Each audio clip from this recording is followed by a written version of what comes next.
그 다음에 나오는 내용은 2차 방정식과 그 근에 대한 내용입니다. 자, 좀 더 보도록 하죠.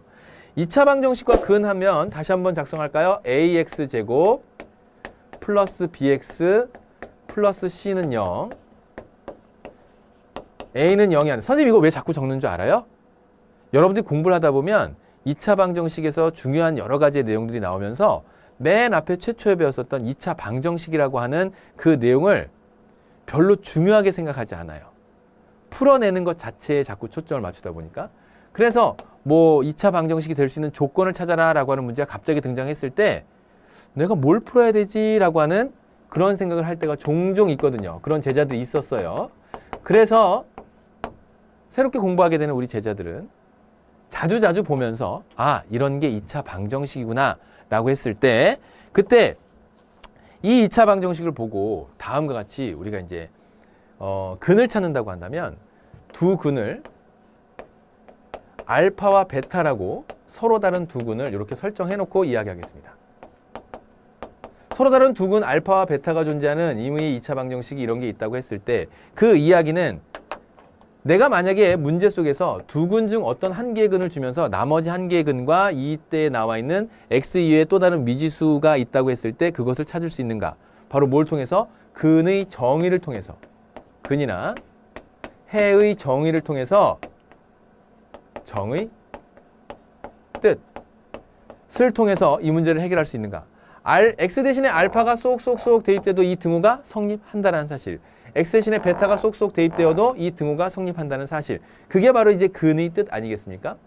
그렇게 해서 이제 2차 방정식과 근은 문제에서 요구하는 그 어떤 내용들을 쉽게 찾아갈 수 있다라고 하는 것을 먼저 정리하도록 하고요. 그 다음에 이어지는 게 내가 만약에 얘를 가지고 다시 한번 또 얘기합니다. 근의 공식에 의해서 근을 찾았다라고 한다면 그 두 근 알파 베타는 어떤 식으로 표현된다? x는 불러 시작 2a분의 부르라고요. 마이너스 b 플러스 마이너스 루트 b제곱 마이너스 4ac라고 여러분들이 근의 공식을 외워뒀어요. 그렇죠. 그러면 요걸 좀 더 간단하게 여러분들 교재에 어떻게 정리되어 있냐면 얘를 p 플러스 q 루트 m이다 라고 가정을 해보죠. p 플러스 마이너스 q 루트 m.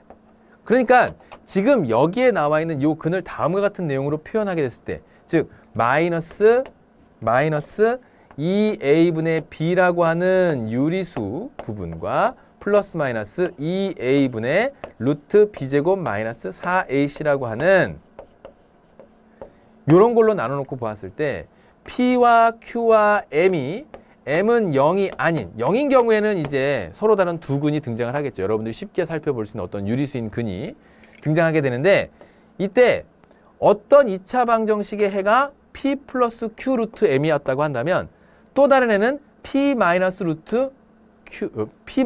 Q 루트 M이 되더라 라고 하는 거예요. 다시 한번. 임의의 2차 방정식이 있는데 이것이 이제 상수라고 얘기했을 때 다음과 같이 이렇게 등장하는 요 식 중에 이렇게 나와 있는 근 중에 하나가 즉 PQ가 유리수이고 M이 0이 아니고 0보다 큰 그러한 유리수라고 한다면 그랬을 때 여기에서 한 개의 근이 P 플러스 Q 루트 M이라면 또 다른 한 개의 근은 P 마이너스 루트 QM이 이때 A, B, C는 유리수라고 하는 전제가 먼저 깔려 있어야 됩니다. 뭐라고요? 유리수. 개수가 유리수가 된다라고 했을 때 다음에 나와 있는 해가 P 플러스 Q 루트 M이 한 개의 근이었다고 한다면 P 마이너스 루트 QM이 또 다른 한 개의 근이 된다. 요걸 이제 조금 어려운 말로 켤레근 이렇게 얘기하는데 그 켤레근에 대한 얘기가 말을 하는 교재가 있고 또 그 얘기를 생략하는 교재들이 있으니까 여러분들은 그냥 들어두고 아하 이렇게 짝을 이뤄서 근이 등장하는구나. 우리가 앞서 살펴봤었던 무엇의 내용을 통해서 근의 공식을 통해서 그렇게 나올 수 있겠구나. 그러려면 이때 개수와 상수가 무슨 수? 유리수인 경우에 이러한 켤레근의 관계, 이러한 쌍을 이루는 그러한 근의 관계가 근의 공식을 통해서 살펴볼 수 있고 기억해둬야 되는 부분이겠구나라는 거예요. 다시 한번 정리. 2차 방정식에서 개수 및 상수항이 유리수가 되었을 때 P 플러스 Q 루트 M이 하나의 근이었다고 한다면 또 다른 하나의 근은 옳지 P-Q 루트 M이 또 다른 하나의 근이 된다라는 사실을 거기에 정리해 놓고 있는 것입니다. 됐죠? 그래서 2차 방정식과 근을 이용한 여러 가지 문제들의 접근이 가능한데 그러한 문제들 중 대표 문제를 같이 한번 살펴보면서 2차 방정식과 근에 대한 내용 어떻게 나오는지 한번 보도록 할게요. 자, 이런 거예요. 2차 방정식 이렇게 x제곱 마이너스 ax 마이너스 6은 0의 한 근이 x는 6이다 라고 한다면 근이라고 하는 건 이 등호를 만족시키는, 즉 등호가 참이 되게 할 수 있는 x값을 의미하니까 x 대신에 6을 싹 대입하게 되면 첫 번째 풀이 6, 6에 36, 마이너스 6a, 마이너스 6은 0이 됩니다. 그 얘기죠. 결국 6a가 얼마가 되니까? 30이 되니까 그러므로 a는 얼마다? a는 5가 되겠습니다. 이렇게 찾는 거예요. 그런데 그때 또 다른 한 근을 b라고 했답니다. 그럼 두 번째 b를 찾아가기 위해서 a 대신에 5를 싹 대입하죠. x제곱 마이너스 5x 마이너스 6은 0. 그럼 이거 풀어라 라고 한다면 얘 인수분해 됐을 때는 인수분해가 되는 건 굳이 복잡하게 근의 공식 갈 필요 없이 빨리 인수분해를 하도록 하세요. 6일은 6, 마이너스 6에다 붙여서 곱이 마이너스 6 되고 합이 마이너스 5가 되는 그러한 내용으로 인수분해하면 x 플러스 1 곱하기 x 마이너스 6으로는 0으로 인수분해가 될 것이고 그래서 x는 마이너스 1 또는 x는 6 나오죠. 이때 6이라고 하는 것은 이미 앞서서 하나의 근으로 주어져 있던 거고 또 다른 한 개의 근을 b라고 하였으니까 또 다른 한 개의 근 뭐? 마이너스 1. 그래서 b는 뭐가 된다? 마이너스 1이 되겠습니다. 이제 이 두 개를 더해주세요. 그래서 더했더니 얼마? a 플러스 b는 정답 4. 이렇게 찾는 거죠. 확인 문제 2번이었어요. 됐나요? 그러니까 2차 방정식의 근의 뜻이라고 하는 것은 뭐 생소하게 지금에 와서 이야기하는 것은 아니지만 이미 배웠었던 내용이고 알고 있는 내용이지만 연결시켜서 옳지 근과 계수의 관계도 공부했겠다. 지금 나와 있는 이러한 내용들도 잘 살펴줄 수 있도록 합니다. 자, 예제 2번 보죠. 2차 방정식 이것의 한 근이 마이너스 1 플러스 루트 2다. 유리수 K값을 구하라. 그러니까 여기에 나와 있는 2차의 개수도 유리수고 1차의 개수도 유리수고 K가 유리수니까 K-5도 유리수가 되겠죠. 유리수에서 5 뺐어. 그럼 당연히 유리수가 되겠네요. 맞아요? 그러면 지금 나와 있는 개수들이 모두 유리수라고 했을 때 하나의 근이 마이너스 1 플러스 2 루트 2라고 한다면 다른 한 근은 옳지 마이너스 1의 부호가 바뀌는 것이 아니라 마이너스 1 플러스 2 루트 2였던 것이 마이너스 2 루트 2가 된다. 그 얘기예요. 선생님 그것까지 찾았는데 그 다음 어떻게 하는지 모르겠어요. 라던가 아니면 굳이 그걸 찾지 않아도요. 선생님 근의 정의를 통해서 또 다른 풀이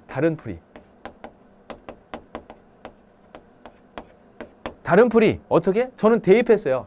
마이너스 1 플러스 2 루트 2를 여기다 대입하고요. 그 다음에 여기다 대입해서 K값에 대해서 정리했더니 K가 얼마인지 찾아졌어요.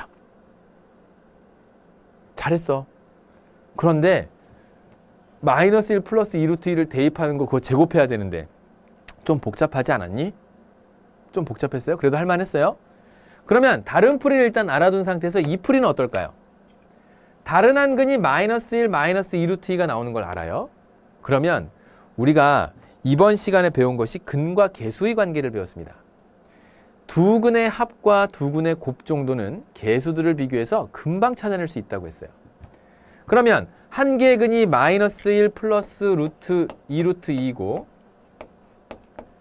또 다른 한 개의 근이 마이너스 1 마이너스 2 루트 2인데 지금 두 개의 근을 어떻게 했어? 곱했어.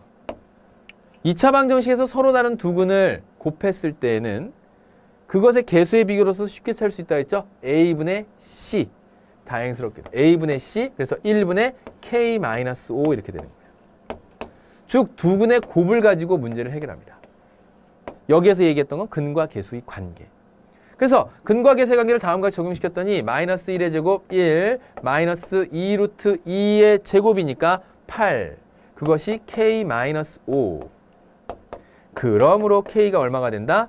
K가 마이너스 7 플러스 5가 되면서 마이너스 2가 되겠습니다. 이렇게 해서 K값 마이너스 2인 걸로 찾아내는 거죠. 훨씬 간단하지. 대입해서 복잡한 식의 과정으로 가는 것보다 즉 다른 풀이 물론 그것도 가능해요. 근의 정의를 통해서. 그래서 어떤 방식이 더 여러분들에게 유리한지 그건 경험해 봐야 돼. 이거를 시간을 줄이겠다고 선생님 이 방법은 이런 문제는 이런 형태의 문제는 이 방법으로 푸는 거 맞죠? 틀리지 않아. 그렇지만 더 빨리 풀 수 있고 정확하게 풀 수 있는 것들. 시간을 절약하는 것도 시험장에 들어갔을 때는 여러분들이 꼭 갖춰야 되는 기술입니다. 그래서 잘 풀 수 있고 빨리 풀 수 있는 문제들은 빠르고 정확하게 풀어내면서 확보된 시간이 생각을 요하는 문제에 투자될 수 있게 해야 돼요. 그래야 나중에 여러분들 그 수능 문제 시험에 접근하게 됐을 때도 공부하는 방식, 문제풀이의 방식을 적절히 활용해 갈 수 있는 거죠. 됐나요? 자, 이제 예제 2번까지 같이 풀었고요. 이제 2차 방정식 구하기로 가보겠습니다. 자, 오늘 마지막 개념의 내용이 되겠는데 오늘 살펴볼 내용 중에서 이제 2차 방정식을 작성하는 건데요. 문제에 다양한 조건이 줄 수 있습니다. 예를 들어 여러분들 교재에 보게 되면 첫 번째, 이렇게 주었다면 어떻게 해야 될까? 첫 번째, 2차 방정식 구하기에서 이걸 작성해 나가는데 두 근을요, 알파하고 베타라고 했어요. 그리고 나서 x제곱의 개수가 a래요. 그걸 뭐 이제 흔히 1로 주기도 하고요. 특정 어떤 수로 주기도 합니다. 그래서 일반화시켜서 그걸 a라고 했을 때, 물론 이때 a는 0이 안 되겠죠. 이때 2차 방정식은 어떻게 작성해 나갈까? 사실 우리는 2차 방정식을 최초 배우면서 가장 기본되는 풀이는 무엇이었냐면 그렇습니다. 인수분해였어요. 인수분해. 인수분해를 통해서 이걸 풀었다고. 그러면 2차 방정식의 두 근이 알파하고 베타라고 나왔을 그 순간에는 바로 전 단계는 거꾸로 여행을 하는 거야. x-알파, x-베타라고 하는 그것은 0이라고 하는 이런 관계식이 인수분해가 되었을 때 두 근이 알파하고 베타였겠구나.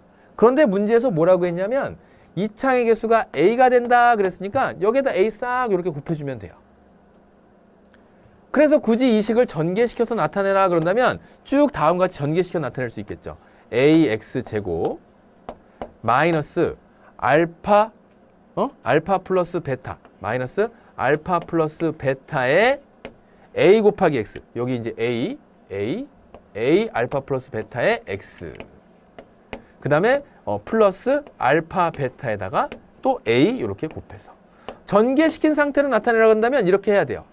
그런데 또 이걸 이렇게 외우려고 해. ax제곱 마이너스 a의 알파 플러스 베타의 x 플러스 a의 알파 베타. 이거를 외우는 게 아니라 두 근 알파 베타가 찾아졌다라고 했을 때 어떻게 해서 이게 나왔을까? 바로 이 전 단계로 가보는 거예요. 인수분해를 했다면 다음같이 x-알파, x-베타는 0으로 나왔을 텐데 이때 2차의 개수가 a라고 하니까 거기에다 a를 이렇게 싹 곱해서 2차의 개수 만들어주고, 그 다음에 이제 중근이 알파이고 x의 개수가 a다. 만약에 두 근이 아니라 문제의 조건에서 중근 알파를 주어지고 x제곱의 개수가 a였다. 물론 이때 a는 0이 돼서는 안 되겠죠. 이런 조건을 줬다라고 한다면 어떻게 하면 될까? 중근이 주어졌다는 건 완전 제곱식이라는 거예요. x-알파의 완전 제곱식은 0이 되었다. 근데 2차의 개수가 뭐가였다? a였다. 그래서 여기다 a 이렇게 곱해주면 되는 거예요. 이렇게. 얘 전개시키면 x제곱 마이너스 2알파 x 그 다음에 플러스 알파 제곱이 될 텐데 그 앞에다가 a를 곱해서 2차의 개수가 a가 되도록 단 여기 전체에 곱해줘야 되겠죠. 그죠? 맞아요? 해서 다음과 같이 이렇게 만들어주면 이거 전개시켜서 나타내면 전개시켜서 표현해주면 되고, 그 다음에 나와 있는 건 이제 두 근의 합이 m이고 두 근의 거기다 별표 한번 쳐봐. 세 번째. 2차 방정식에서의 근의 조건을 주는데 그 두 개의 근을 각각 주는 게 아니라 두 근의 합이 m이 되고 두 근의 곱이 n이 되는 이러한 2차 방정식. 그러면서 x제곱의 개수가 여전히 여기서도 a가 되네요. x제곱의 개수가 a인 그런 2차 방정식을 작성하라 라고 했다면 잘 봐요. 우리는 무엇을 알고 있냐면 마이너스 a분의 b가 두 근의 합이 된다는 거 알아요. 이때 a라고 하는 건 2차의 개수고 b라고 하는 건 1차의 개수입니다.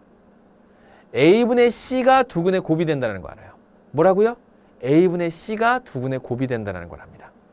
그러면 지금 여기에 내는 x제곱의 개수가 a라고 했을 때 두 근의 합, 즉 이렇게 정리해야 되겠죠. m과 n이 각각 얼마로 주어져 있고 x제곱의 개수가 a인 2차 방정식이 도대체 어떻게 나왔을까? 처음에 생각을 해본다면 두 근의 합이 m이라고 하는 것은 x제곱의 개수가 만약에 2차의 개수가 1이라고 했을 때 x제곱 마이너스 1분의 뭐? 이렇게 적을까요? 어찌게 됐건 ax제곱 플러스 bx 플러스 c가 되겠죠. 그런데 이 조건을 만족시켜야 된다는 얘기죠. 맞니? 뭐라고요? 이 조건을 만족시켜야 된다고. 어떤 임의의 2차 방정식인데 그때 두근의 합이 m이고 두근의 곱이 n이래. 그래요?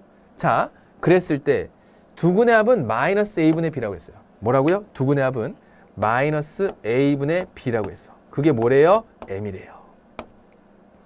그러니까 b라고 하는 건 어떻게 표현돼야 될까? 마이너스 ma가 돼야 되겠죠. 양변에 a 곱했을 뿐이야. 두근의 곱은 a분의 c래요. 근데 그 두근의 곱이 뭐가 된대? n이 된대요.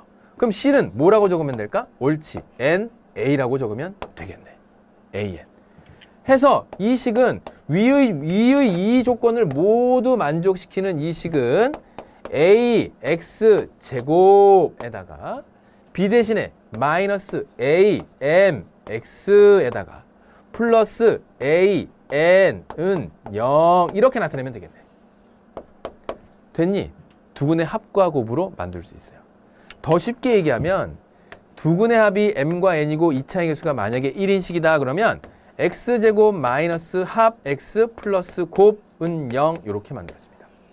이런 경우에는 2차의 개수가 1인 경우고 그럼 이렇게 만들어지면 여기에다가 a만 곱해주면 되겠죠. 세 항에다 모두 a만 곱해주면 됐니? 그래서 두근의 합이 m이고 두근의 곱이 n인 경우에 새로운 2차 방정식을 만들어 달라라고 한다면 다음과 같은 유도의 과정을 거쳐서 작성해주면 완성되겠습니다. 됐죠? 자, 지금처럼 이제 두근 2차 방정식을 특정한 어떤 조건들이 주어졌을 때 어떻게 찾아가고 2차 방정식을 작성하는지에 대한 내용을 정리해 봤어요. 그럼 이것도 이제 문제를 풀면서 마무리 짓도록 하죠. 자, 확인 3번입니다. 봐요. 한 근이 1 플러스 루트 7이고 x제곱의 개수가 1인 2차 방정식을 구하라. x의 개수와 상수항은 모두 유리수이다. 자, x의 개수하고 상수항이 모두 유리수이면서 x제곱의 개수가 1이니까 개수 및 상수들이 전부 다 유리수다. 그러니까 한 근이 1 플러스 루트 7이라고 한다면 다른 한 근은 얼마? 옳지. 1 마이너스 루트 7이 됩니다. 그 얘기야. 그러면 두 근의 합은 어떻게 되니? 두 근의 합은 옳지. 1 플러스 루트 7 더하기 1 마이너스 루트 7이니까 두 근의 합은 2가 되겠죠. 두 근의 곱은 얼마가 되겠습니까? 두 근의 곱은 1, 1은 1 마이너스 루트 7의 제곱 마이너스 7. 그래서 두 근의 곱은 마이너스 6이 되겠습니다. 그럼 이걸 보고 2차의 개수가 2차 항의 개수, x제곱의 개수가 1이 되는 2차 방정식을 작성하라 그런다면 x제곱, 두 근의 합 마이너스 2x, 두 근의 곱 마이너스 6은 0. 이때 주의해야 될 거 부호 주의해야 돼요. 다시 한번 확인해 본다면 이러한 2차 방정식을 보고 두 근의 합을 구하라 라고 한다면 마이너스 a분의 b, 마이너스 마이너스니까 플러스 2 맞나요? 확인해 보는 거야. 두 근의 곱 a분의 c, 1분의 마이너스 6. 그래서 마이너스 6 나오는 거 확인했나요? 맞지. 2차의 개수 1인가요? 1이라고 했지. 그래서 다음과 같이 이렇게 작성하면 2차 방정식 완성되는 거 볼 수 있죠. 됐죠? 자, 그 다음 예제 3번. 2x제곱 플러스 3x 플러스 8은 0의 두근을 알파 베타라고 했을 때 알파 플러스 베타, 알파 베타를 두근으로 하고 x제곱의 개수가 요번엔 2라고 했습니다. 이런 것도 이제 주의해요. 놓치고 가면 안 됩니다. 그러면 앞서 나와 있는 첫 번째 2차 방정식을 통해서 알파 플러스 베타를 구한다라고 한다면 마이너스 a분의 b죠. 그러니까 얼마? 마이너스 2분의 3입니다. 그 다음에 알파 베타를 구하라 라고 한다면 a분의 c죠. a분의 c. 그러니까 얼마? 4가 되겠습니다. 그런데 마이너스 2분의 3과 4를 뭐로 하는? 두 근으로 한다 그랬어요. 얘네가 또 다른 2차 방정식의 두 근이 된다 그 얘기예요. 그럼 이건 어떻게 찾을까? 그러면서 x제곱의 개수가 2가 되래. 첫 번째 방법은요. 첫 번째 방법은 이렇게 찾는 방법이 있어요. 얘네를 다음과 같이 바꿉니다. 도대체 어떤 식이었길래 x는 4라고 하는 근이 x는 마이너스 2분의 3이라고 하는 근이 나왔을까?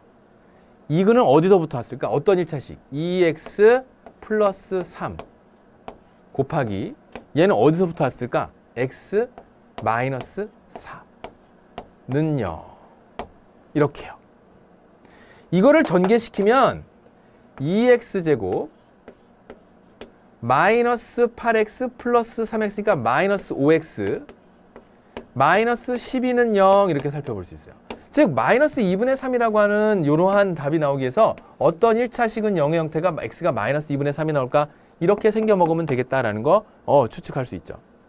다른 방법은 없나요? 있지. 뭐예요? 일단은 x 2창의 개수가 1인 상태를 놓고 두근의 합을 구하는 거야. 뭐라고요? 두근의 합을 구한다고. x제곱 마이너스 합 x 플러스 곱은 0. 그러면 이 두근을 더하게 되면 현재 두근을 더하게 되면 플러스 2분의 8 마이너스 2분의 3이니까 두근의 합은 여기에 작성할 합은 뭐가 나오냐면 2분의 얼마? 2분의 8, 2분의 마이너스 2분의 2분의 5가 나옵니다. 두근의 합. 두근의 곱은 얼마가 나오나 봤더니 2분의 마이너스 12가 나와요. 됐어? 그래서 그대로 갖다 넣는 거야. 여기에 나와있는 특히 이 부호에 주의하도록 하세요. 그러면 얘는 x제곱 마이너스 2분의 5x 마이너스 2분의 12 이렇게 되죠. 는요. 그런데 문제에서 뭐라고 했냐면 x제곱의 개수가 2가 되어야 된다라고 했어요. 그러니까 양변에 뭐 곱하면 돼? 2 곱하면 돼. 2x제곱 마이너스 5x 마이너스 12는 0. 어때요? 이렇게 만들어진 답이나 이렇게 만들어진 답이나 똑같이 나오지. 둘 다 모두 틀리지 않아요. 하지만 1번에 나와 있었던 것이 조금 더 쉽게 문제를 해결할 수 있겠다라는 거 알 수 있나요?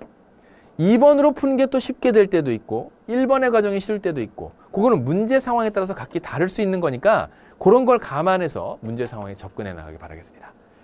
자, 오늘 배웠었던 내용 근과 계수의 관계 배웠어요. 중요하다 그랬습니다. 두근의 합이나 두근의 곱 정도는 직접 그 두 개의 근을 2차 방정식에서 구하지 않는다고 하더라도 금방 계수들 간의 비교로 찾아볼 수 있고요. 2차 방정식 근에 대한 것을 이용해서 우리가 짝을 짓는 근, 혈례근에 대한 내용을 공부를 했는데 그때는 계수가 유리수라고 하는 조건을 만족시킬 때 그때 생각을 해봐야 되는 것이고 그 다음에 2차 방정식 다양한 조건들이 주어졌을 때 거꾸로 우리가 이제 근을 찾는 것이 그간 해왔던 내용이라면 2차 방정식의 근을 이용해서 또 그러한 다양한 내용들을 이용해서 거꾸로 2차 방정식을 찾아가고 작성해 보는 것까지 마지막까지 살펴보았습니다. 자, 오늘 내용 이렇게 정리하도록 하고요. 다시 한번 오늘 배웠었던 내용 잘 알기 위해서 그 전에 배웠었던 2차 방정식의 뜻, 인수분해를 이용한 풀이, 또 제곱근을 이용한 풀이, 그것을 일반화시켜 놓은 완전제곱식을 이용한 풀이에 의한 근의 공식, 이런 것들이 2차 방식 전체 과정에 계속 영향력 있게 영향을 미치고 있다는 거 확인을 해보면서 오늘 수업 내용도 꼼꼼하게 복습해 두기 바라겠습니다. 다음 시간도 건강하게 만나기 바라고요. 오늘 수고 많았습니다.